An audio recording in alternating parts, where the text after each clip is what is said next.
Network Entertainment. Welcome to Lecheng Pag-ibig To. New episode every Wednesday. Okay, bago natin pag-usapan, yung topic natin, it's a topic, na narinig ko sa isa sa mga Gen Z ko naka-work. Basa muna tayo ng comments. Okay. Comment section. Hindi masaya ang buhay pag walang basher. Char. Tama. Babasa muna ako. Uy, pero na-appreciate namin na Yes, lahat ng true. mga comments ninyo, especially on our Spotify account. Please, doon kayo mag-comment dahil doon kami naghahanap ng mga babasahin. Also, it makes us better podcasters, hopefully, because we understand what you guys want to hear. Amen. What works, what doesn't work. So, yeah, go ahead. Kagaya na lang nito. For me, talagang constructive criticism to. Sabi ni Yen, I hope Miss Cha will stop interrupting someone when someone is not done speaking. Hindi.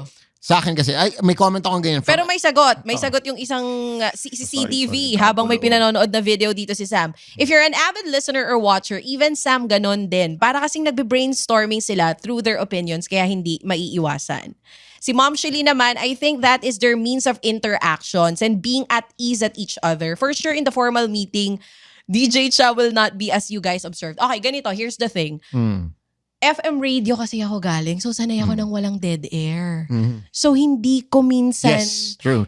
Hindi ko minsan na napapansin na, oh my God, nakakat ko si Sam. Pero alam mo, pinakinggan namin yung isang episode with my child, with my eldest child. Sabi ko, pakinggan nga natin to kasi may nag-comment, nakakat ko daw si Sam. Pinakinggan namin. Kinat ko talaga siya. Seryoso ba? Ako rin kasi hindi ko napapansin. Kasi nga, Kinat ko talaga siya! So, sorry na!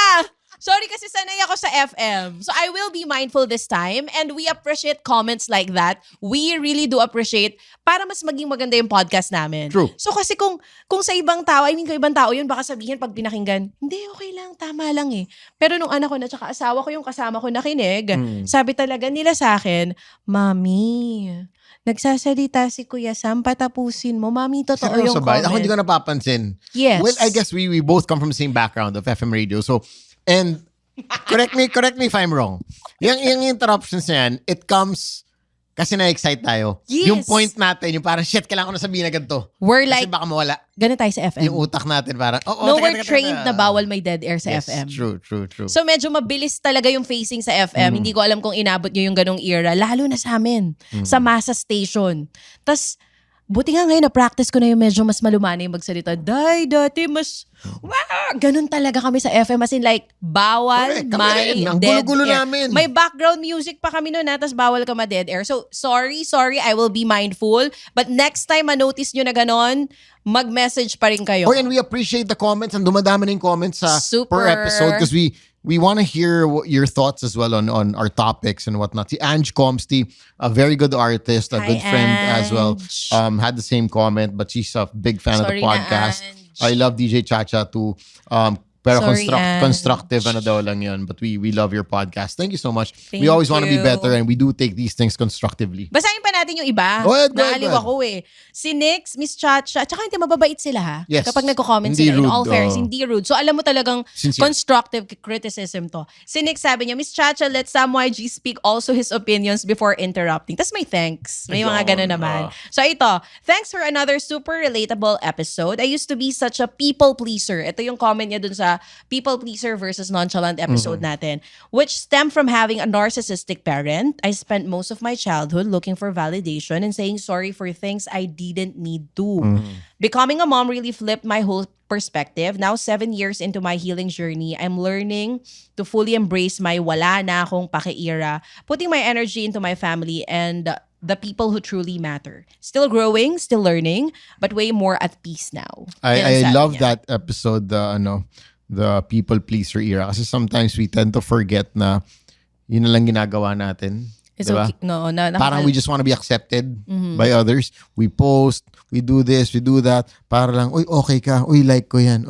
But we forget about who we really are. we always do things for other people, not para sa sarili natin. Sabi naman ni AC, this is a good episode. Waiting for this. Ganito ang nanay ko. People pleaser before. And guess what? Napasama siya sa kulto. Dahil sa pagka-people pleaser Pabaya niya. na siya sa amin. And pleaser siya sa church nila. Yun. I found out kulto pala. The way they talk with each other, blah, blah, blah, and all that. Being a pleaser is truly a dangerous thing. Right now, ipaparehab na namin si mama. Oh, wow, really? Sana effective. Kasi natakil natin dun sa people pleaser and nonchalant episode na there are people na mas mabait sa ibang tao kesa dun sa mga lagi nila nakakasama. Alam mo yun, lagi mo piniplease yung mga tao na hindi ka masyadong kilala. Ay, nako, But let's those say. people who are with you inside the house, ang sama ng treatment mo sa kanila. Huwag na tayo lumayo. Let's say politicians, di ba? Who are supposed to serve you. But when they're there, ay, di ba? Oh, ganyan. Congressman, governor, ganyan. Pero in effect, if you think about it, they're the ones who should be, uy, okay ba kayo? Di ba? Ganyan. It should be the other way around. But ngayon, since you wanna be a people pleaser, pag may sobrang mayaman, sobrang ganito, gusto mo, di ba? Parang mabait yung treatment mo sa kanila. Pero nakaka-curious ako kasi ikaw, nag-host ka ng mga wedding sa pang mga mayayamang, bonggesious talaga. Meron ka talagang na-witness na mga politiko or halimbawa, celebrities na ibang-iba yung persona nila kapag wala na masyadong camera na nakaharap. Yung medyo rude talaga yung ugali. May mga, like the worst one. I'm sure I have, but nothing strikes me. Pero one thing I noticed though, no, is the way they treat, and this is what I always tinitignan ko, binabantayan ko pag mga events, no, the way they treat the waiters. That's one thing I always notice. There's this one politician that I know. We were in a resort in Palawan. So ano to, like paano? Like nakita mo lang siya doon, kasama mo siya sa trip? He was part of the event. Okay. No, he was a guest at the event. Sorry, he was not part of the event. He was a guest at the event. Grabe, parang may in-order siyang drink sa waiter. Nila ng waiter yung drink. Binuhos yung drink sa baso niya. No? Tapos sabi niya, di ba nag-order lang akong drink? Sinabi ko ba ibuhos mo sa baso? Di ba sabi ko lang, nag-order akong drink? Ba't binuhos? Talagang, I was like, oh shit. In front of? Yeah, in front of all of us. Talagang ako, So ikaw yung nahiya no, for the waiter? Yung waiter talaga yung hiya. Tapos ako, parang nahiya na ako sa waiter. Parang, sa akin, what's the big deal? Did you say something? Hindi. Takot ako mabaril eh. Char. Tahimik lang tayo dito sa Gedli. Pasabugin yung building eh, di ba? Pero for sure, But na-turn for off me, yung mga kasama Oh, niyo. for me, it's such a small thing. Yeah. The guy's just doing his job. And actually, he went the extra mile. Went beyond. Oh, na way parang beyond. okay. And that's how, correct me if I'm not, 5-star hotels and restaurants, you order a drink, they'll show you your drink, they'll pour it in front of you. Kasi may ano yan eh, may rules yan para makita mo na walang ibang halo yung drink. That's why they do that. Na parang, okay, when you say, kaya sabi nila, yung mga people who drug, yung naglalagay ng drugs sa drink for mga sleeping drug, date, rape drugs, ang ginagawa nila, pag sinerve ka ng drink, may nakahalo na. Kaya ang ginagawa ng mga for safety reasons pala yun. Correct. At a 5-star hotel or good bars for that matter, good venues, they would show you the empty glass and then they would pour the liquid inside para makita mo nung inabot sa'yo, walang laman yung baso niyan. Binubuhos ko sa harap mo para wala ka rin masabi na, oh, may nangyari dyan sa drink na yan. So that was the worst one. Yun nga, parang that's one thing that's, it probably wasn't the worst, but that definitely caught my attention. Oo naman. Nakakaloka yung parang nabili niya, di ba? Yung waiter. Ito pa. Si Stone Fontanilla, I'm still in my lakong pake era. Scale of 1 to 10, I'm ranking myself number 9. In work, home, friends, and partner, nakakapagod na. So, number 9 siya. Being a people pleaser. Last time, you were 8, tama ba? Naalala mo yun? Sa mo, 8.5 ako. 8.5 ka. Nag-agree si Esa. She listened to the episode. Esa, sabi niya, parehong-pareho Esa, daw. magpa-stay ka dyan, Esa. Sabi niya, parehong-pareho daw yung rating niya sa... Pare-pareho niyo yung rating niyo sa akin. I mean, like, for me, it's a good thing for you. You are in the event world eh. So parang, kailangan mo talagang, part of your job yun. Kasama yun eh.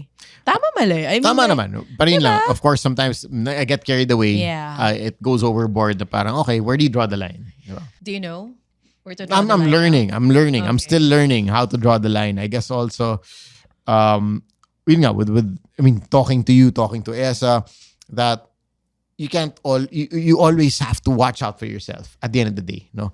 Yeah, of course it's okay to please people, pero don't ever forget about yourself. Oo naman, okay lang yung bago mag-start yung event, tahimik ka for an hour, 2 hours before the show, di ka nagsasalita kasi mapapagod ka bago yung event. Hindi dapat isipin ng ibang mga tao sa event na, sungit naman ito. Bakit sa podcast ang ingay? Bakit sa Boys Night Out parang ang hyper-hyper niya? Barkada. Sometimes people are like that, I-expect ka nila na kung paano ka, ganun ka dapat all the time. Walang bad days, be.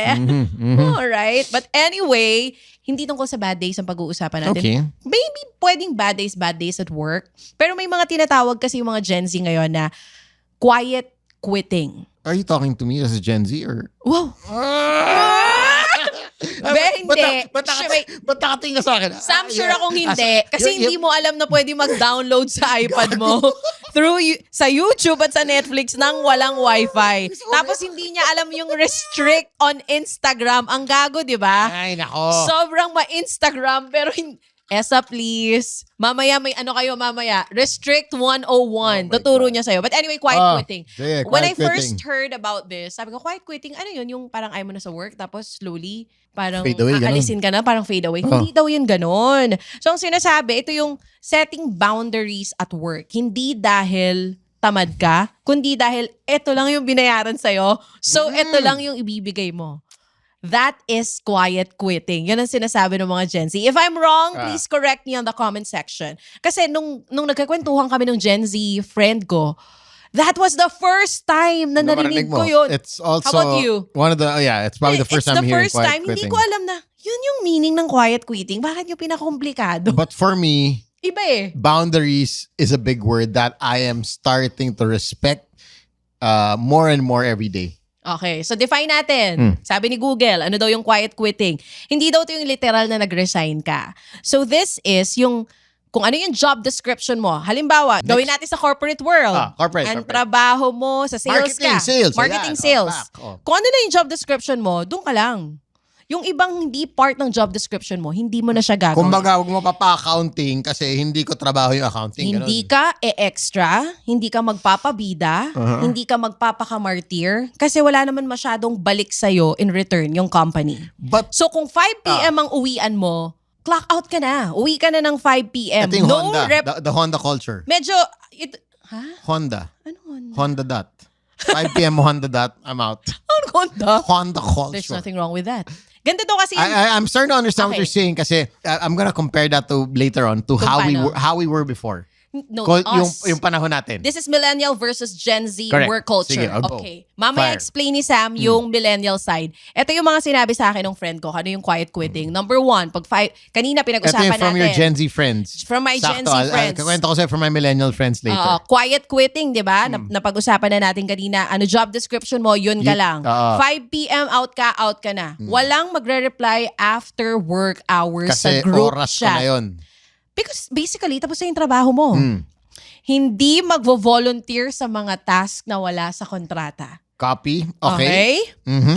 Hindi magpapakapagod para ma-promote dahil hindi naman dadating or baka hindi dumating. Yun ang mindset nila. Okay. In short, trabaho lang tayo. Kung anong trabaho ko, yun lang. Wala to. I will do what's expected of me. Yes. Maybe a bit more pero I'm not gonna go out of my way. Respect my time, respect ito lang me ako, also. hanggang dito lang ako. Kumbaga klaro sa akin, ito trabaho ko, gagawin ko lahat.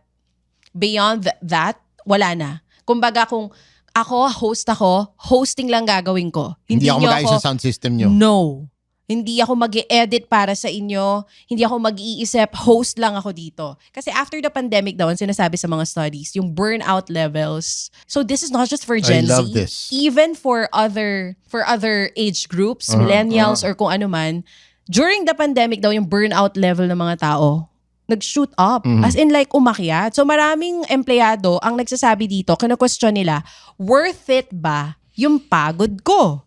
So most of the people who do this, not only the Gen Zs, also the millennials, nagsisimula ng mag-set ng boundaries when it comes to work. So I am such a big believer of boundaries. I just have to say that over and over again. Wala na daw sa mga, hindi natin nilalahat, pero wala na yung loyalty sa company na meron kung paano yung before. Sorry, I have to beg to disagree sa loyalty kasi I think the loyalty will mahirap i-mix yung loyalty sa boundaries eh. Kasi I can be loyal to the company, pero I still respect my boundaries.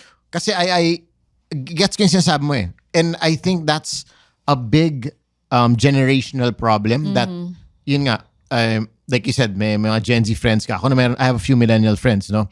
So, nakausap ko naman sila. Wow, mas marami Gen Z friends mo. Gago nito pinatanda talaga tayo, guys. Tama yan. Because naalala mo, tayo, we grew up in an era, at least our generation na, uy, baka pwedeng this Saturday, i-cover mo na rin to. Baka pwedeng ikaw na rin gumawa ng presentation. Pero we were so busy with trying to impress our bosses, our companies na, of course, yes, overtime till 8 kasi hindi pa tapos, may meeting tayo at 8 p.m. Oo naman, sige. Why? Kasi we wanted to impress our bosses. Kaya gusto natin mag-stand out sa company, gusto tayo number one employee of the month, employee of the year, whatever. That was the culture we grew up in. And I would also slightly blame our parents, the generation before us. Kasi, boomers? Are they the boomers? Tama, no? Boomers sila. Before us, yeah. Boomers, tama. Boomers. Kasi, yun yung na-instill sobra yung yung corporate culture. Diba? Hustle culture talaga. Oo, na you work hard after you study. After you study, ano gagawin mo? Apply ka. Yung wala ka dat pahinga, dapat Correct. work ka agad. Work ka agad. And saan ka mag-apply? Sa isang multinational company. Dapat big yung magandang company. Kumpanya. Exactly. Kasi yun yung status quo. Kung tinatry mo maging, hindi gusto ko kasi maging maging musician eh. Hoy, totoo yan ha? Magmu-musician ka, walang pera dyan. Paano ka that was I that was don't the know kung era. yung mga parents ngayon ganyan pa rin. Pero totoo yan. I think now it's a bit more Mas open. let's mas say si Sab. accepting. Si Sab, sabi niya, ma, parang gusto ko mag-artist. Okay, here's the thing. Hindi artist eh. Kunwari, nagpaalam siya sa akin, gusto niya mag-varsity player ng volleyball. Ganda niyan. Okay, ang ganda niyan. Ang maganda yung usapan namin about this. Sabi ko, bakit mo gusto mag-varsity? Kasi na-enjoy niya yung volleyball. Okay. And then I told her, Nandiyan yung heart niya. do you see yourself doing that ng matagal na panahon? I mean, after mag-graduate ka, nakikita mo ba na yan? Hindi, mami, talagang na-enjoy ko lang siya. Kasi sabi ko, here's what's gonna happen pag nag-varsity ka. So after school, magsistay ka, training. Pag uwi mo ng bahay, may oras ka pa ba to study? So for sure, baka lang, hindi naman siguro, pero may mga moments na masasakripisyo yung pag-aaral. So, alin ba doon yung mas importante sa'yo? And then, hinayaan ko siya. Mag-decide. Sabi niya, ayoko maging varsity player eh. Hindi na pala. Siya nag-decide na hindi na. Pero baka kasi sa sagot ko, napigilan ko yung anak ko, maging ano pala siya someday, Eliza Valdez. Hindi. Pero yun nga sinasabi ko eh. Now, at least, with your mindset, baka nga ganun. Baka mas supportive ang mga in supporting ang mga our parents. Our generation, I think, would be more supportive if I had a kid na sinabi sa akin yan. I wanna ask yung kay Tita Sue, was there ever a time, ano yung extracurricular activities mo na, no, Samir, mag-aral ka dyan. What was that? Well, ito, kasi me dancing eh. Gusto ko maging sex, ito, no joke ha. Gusto ko maging sex bomb dancer. Hoy, totoo? Bakit ba? Hoy, wala nga joke, promise, mamatay. And that's the end of the episode. Thank you for watching. Totoo to. Totoo. Seryoso? Nag-audition ako. Sa 100 tanong, meron akong 1,000,000 sagot. At minsan, mas marami pang tanong.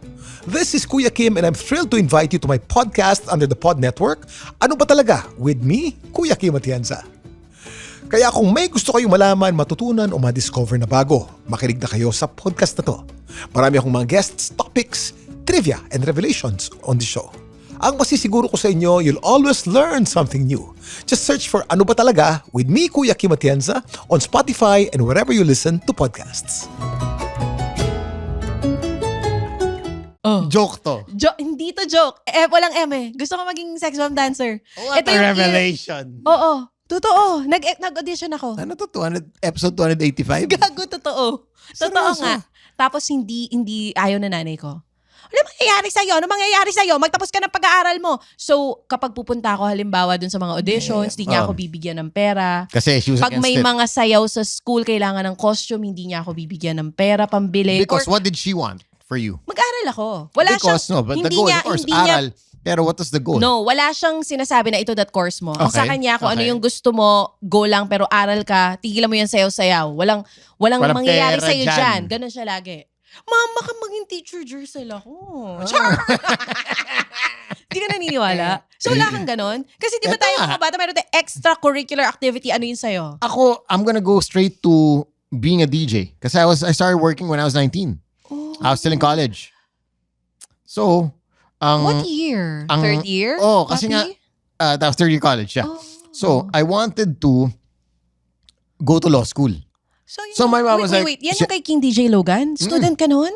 Wala pa yun sa Magic, right? Sa student jock ako sa Magic. Tapos they got me sa 99.5 RT as my first job. Okay. So, partner si Sam O, diba? Nag-morning show kami. So, nung una my mom said, oh, DJ, okay, ganda. Sige, enjoy ka dyan. Nung after college na sabi ko, teka, hindi mo na ako mag-law school kasi nag-enjoy ako. Magkano yung kinikita ko? 8,500 a month.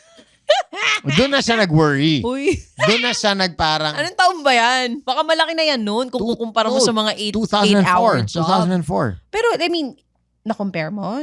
Baka Oh, syempre. I mean, compared to like, of course, my batchmate started working, starting salary, 25, 30. Mas malaki. So ako, sige, nalalaman niya 8.5. Sabi niya, oh, okay. Tapos titigil mo yung, hindi ka mag-law school for that. Sabi ko, oh, kasi na-enjoy ko to eh. Sabi niya, okay, pabayaan natin. Sige, do it for... Hindi naman siya nagalit. I wouldn't say she got mad. I wouldn't say she controlled. She's not the type to get But mad. I could tell she didn't support it yet. Pero hindi at siya that yung time. uri nun, yung parang type of nanay na parang yung Tigil mo yan. Samir. No. Oh. No.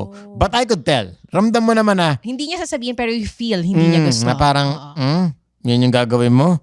Nag-aral ka pa ng college. Yun and yung all nasa that. utak niya, hindi niya lang sinasabi. Aral yan. Tapos ito na yung ending natin. But your dad, how's your dad dyan sa pagdi-DJ mo nung nagsa-start ka? They separated already at that time. Okay. So, the ending was, I was doing it pa rin, dire-diretso. So, tigil, wala muna law school. Sabi ko, next year na mag-enroll. And then, of course, things started happening. And, I mean, the career went pretty well. I started doing TV and all that stuff. It went really pretty. well. It went well, guys. So, ngayon, no regrets. Pero, I could also imagine coming from a boomer, no? Yeah. Na yung mindset na gano'n na parang, hindi, ang goal natin dito, Aral, trabaho. multinational company ka. Tapos, like with everybody else, climb the corporate ladder because that was the Pangmatagalang goal. the vision for success or the recipe for success, so to speak. And aminin man natin o hindi kasi yung industry na meron tayo, parang ang tingin ng ilan, hindi siya pang hindi siya pang Career. Hindi siya career per se. Hindi nga nila tayo tinitig ng Racket professional, nasasaktan kami sa inyo No, and there was a time someone commented na parang, DJ, mag-DJ ka ulit, DJ ka na lang. Hoy, duwag niyong ilang ang DJ ha, kasi hindi po madaling trabaho tumalak sa radyo. Try niyo nga umadlib nang wala kayong script. At magising araw-araw na nagigising. Nasa adlib ka yung... Hindi. I mean, yung ginagawa natin before sa FM Play Music, Oo, while doing everything else. Yes. All together at once, nagpe-play ka ng music, tumatanggap ka ng calls. Kinukyo mo yung commercials for the next gap. Sinusulat mo yung commercial. Nilalag mo. Sinasagot mo yung callers. Lahat ginagawa mo. It's not an easy yung job. mga days na, okay.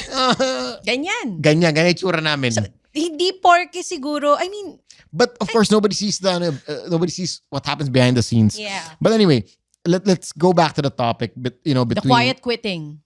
Quiet quitting. I did mention that recently I have learned to really, maybe it's because set boundaries. It could be age or something, that you really have to set boundaries. You really have to, I think it comes from a place where you realize that you also have to prioritize yourself. Mm-hmm. It's not just about what people expect from you, because you'll always, I'm going to connect this to our people pleaser episode na, you're just trying to please everyone, please your boss, be the employee of the month or this or that you forget about yourself because you fail to create boundaries. And I totally respect this quiet quitting. The quiet quitting era. Which I'll just call boundaries. And I'm not just talking about work. I'm also talking about people. Quiet quitting with people? No, setting boundaries. Diba? And this, I'm sorry to say this, but this also will apply to, let's say, family. Oy, family members. Teka. Okay. Magandang usapan na to. Oh, Ay, sorry. kasi, tamo na. Nauumpog na yung mic namin. Sorry, No. bakit? Paano? Take for example, Okay, explain further. of course you have responsibilities towards people and everything. Let's say, kunyari sa dad ko or sa mom ko, Oo. ganyan. Me and Esa, we need time for ourselves kasi medyo dire-diretso yung pagod, dire-diretso yung work and everything. So we need time for ourselves. So kahit na, alam mo yun, kahit na let's say may event o kailangan gawin, we have to set boundaries na, okay, we need also our time for ourselves. We need time to rest. We need time to, to develop our relationship as a married couple. And that comes with boundaries, with setting boundaries, even with sometimes your family. Agree. Oh my God. Relatable. Diba? Sabi nung iba relatable, lalo yung mga bagong kasal pa. Diba? Lalo yung mga, No, mga hindi, totoo mother-in-law to yun. stories, diba? Father-in-law We story. should make a separate Ay! episode Baka for- separate podcast. for in-laws. Baka the podcast. The in-law podcast. Gusto mo, tatayo ng buong show yan eh. Ay, dito, alam nyo, dapat Dealing with the in-laws. in-laws. Totoo Oh. yan. It's a different animal din. Diba? Kasi everybody starts, Pero I love my in-laws. Feeling Ganyan. ko mas hirap si Mike kesa ako. Kasi mas nonchalant yung parents ni Mike eh. Pero yun nga eh, diba? Sometimes, you really have to set boundaries. You have to do that kasi pag nag-asawa ka, your priority number one be. should be your partner and your kids kung may mga anak na. It's your family na binubuo mo. Hindi na yung, well, sad to say, I mean, hindi naman natin kinakalimutan yung time natin with our parents. Of course. Yeah. With our, yung pamilya talaga natin. Pero mas focus na talaga pag nag-asawa ka dun sa asawa mo tsaka sa mga anak mo. But anyway, I have to agree with you dun sa sinasabi I'm mo trying to kanina. look for something that, May quotable quotes. Gusto ko Diba? yan. Sige. Sige, go ahead. Yung sinasabi Okay, mo anyway, muna. Hanapin ko yung... Quiet quitting, sinasabi ni Sam, it stemmed from, sabi mo kanina, from yung culture ng mga magulang natin na embedded on us, na ipasa sa atin. Right? Na sila, natutunan lang din naman nila sa mga magulang nila. So, for me, it's mind-blowing, nakakatuwa na makita yung mga Gen Zs and even yung mga kaedad natin na millennials ngayon na marunong na sila mag-set ng boundaries. Sinasabi mo kanina, ikaw mas alam mo na ngayon how to set boundaries at work or with other people. Specifically with work. Setting boundaries at work. What do you do? I mean, paparamdam mo lang ba na after working hours, hindi ka na dapat magre-reply?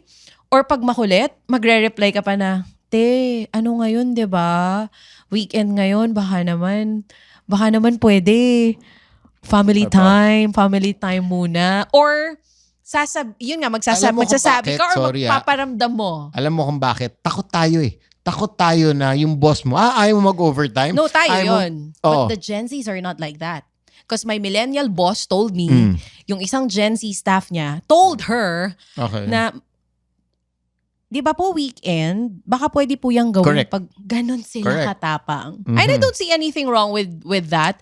But at the same time, yun nga kasalanan ba natin yun kasi tayo nga we're wired with the hustle culture or kaya pa ba mabago yun? And yun nga, ikaw mismo, Sam, sabi mo marunong ka na mag-set ng boundary. How do you do that? Now at work. I mean, do you say it? Na pag, I know. It's just the power of saying no. You have to learn to say no. like, kasi with Even us, if you're like, gonna be, simple thing.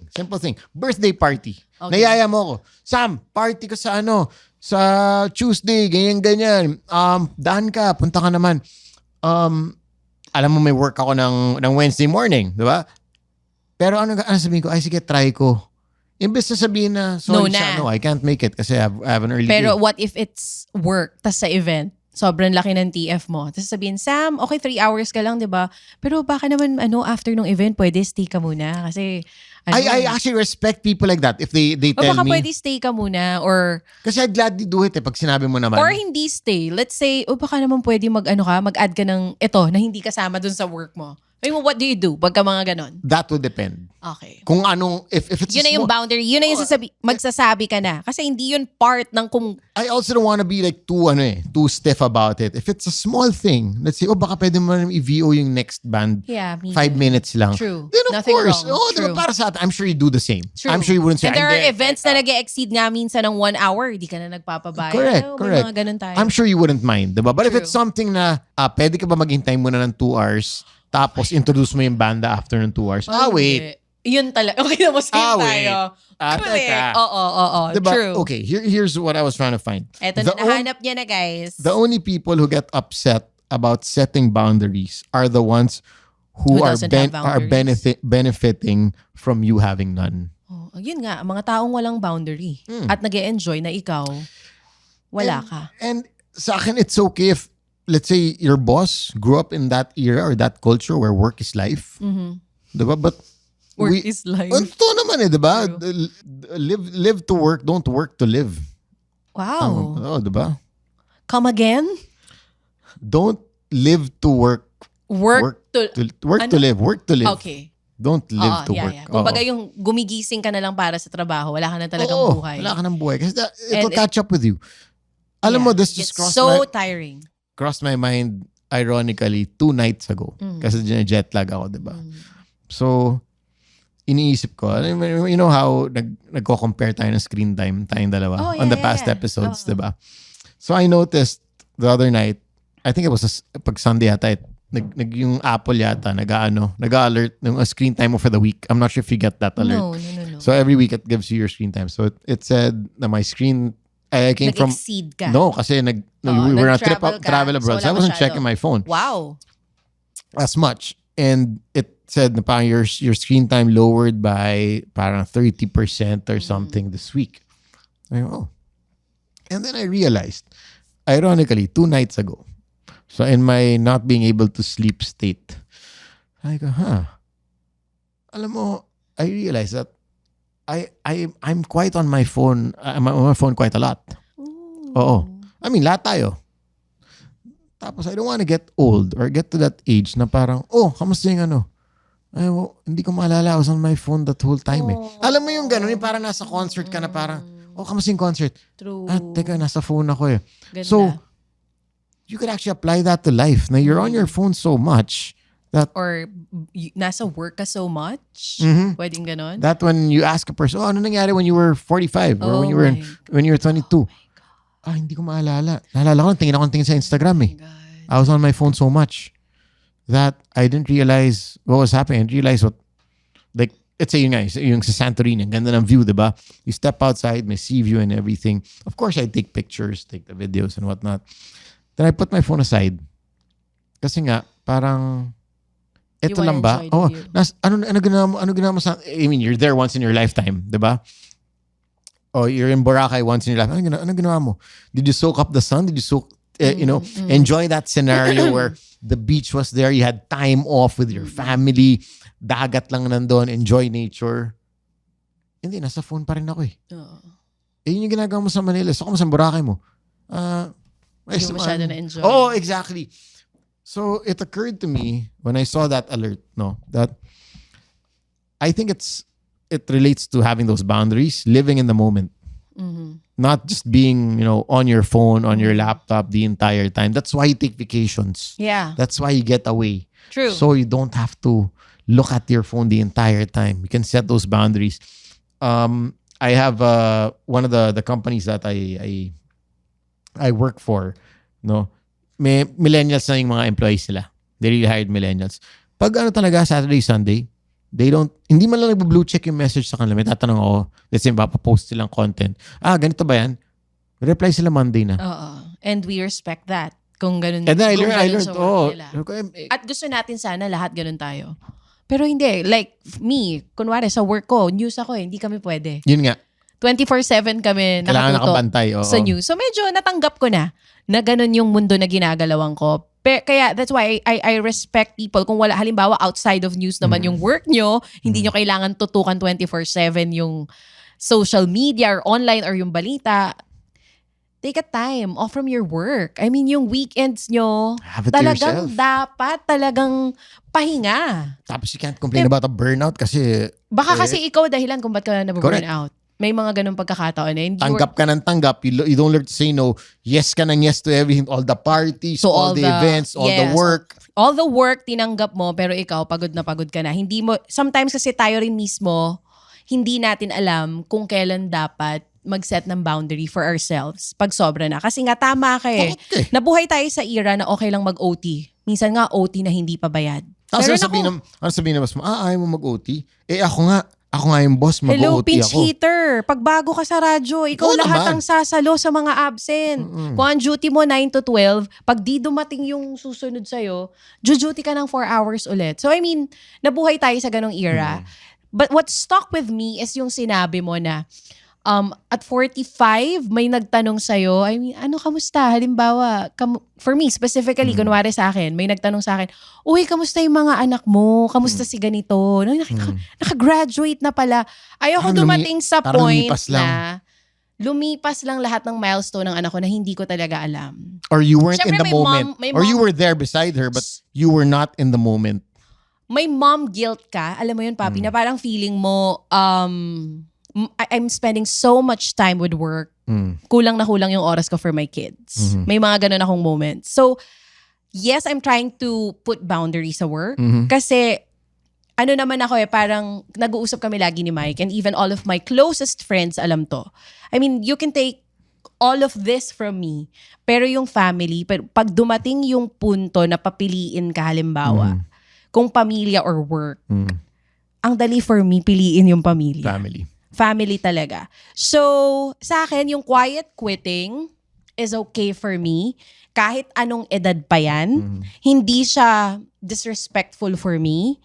Kasi there are really people na alam i-value yung oras nila. Na ito yung Should be bibigay the ko. case. I mean like, di ba parang, I give you Monday to Friday. natin dito sa mundo. Yun nga, I give you Monday to right? Friday.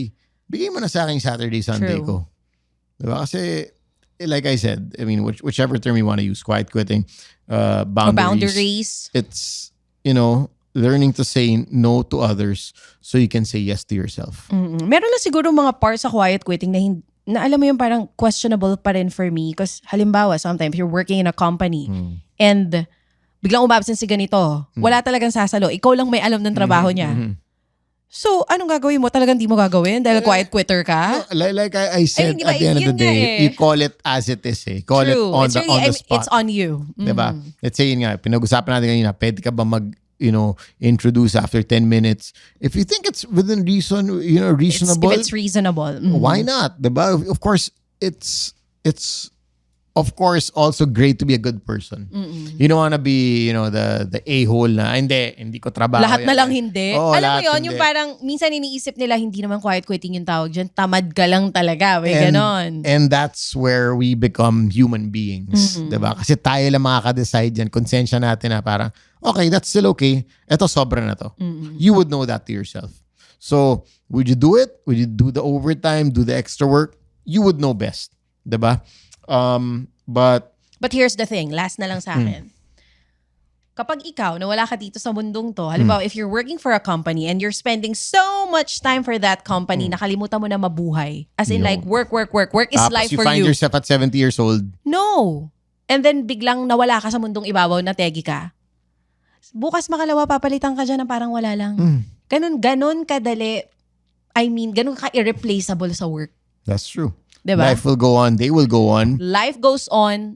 Mawawala ka dyan nang hindi nila mararamdaman. Pero yung mga oras na hindi mo nabigay halimbawa sa partner mo, sa pamilya mo, or sa anak mo, hindi mo mababalik yun. So take that vacation, book that True. trip, book it. And when you do that, kahit yung weekend ka lang sa bahay ka lang, enjoy mo yan. Oh, sarap. Be in the moment. Be in that moment Yeah. that you're at home. You built your house, you have your condo, whatever. Binabayaran mo yan eh. Enjoyin mo. Enjoy. True. Enjoyin mo. Diba? Bumili ka ng watch or ng bag or whatever. Treat yourself. Enjoyin mo. Diba? That's what life is all about. Wow, parang hinanapan lang natin sila ng way para gumastos. Sa dulo ng podcast. Okay, go. But thank you so much for listening Si Papi Jeff. to the podcast. My name is Sam YG. And this is Chacha. Be safe and be good. Bye.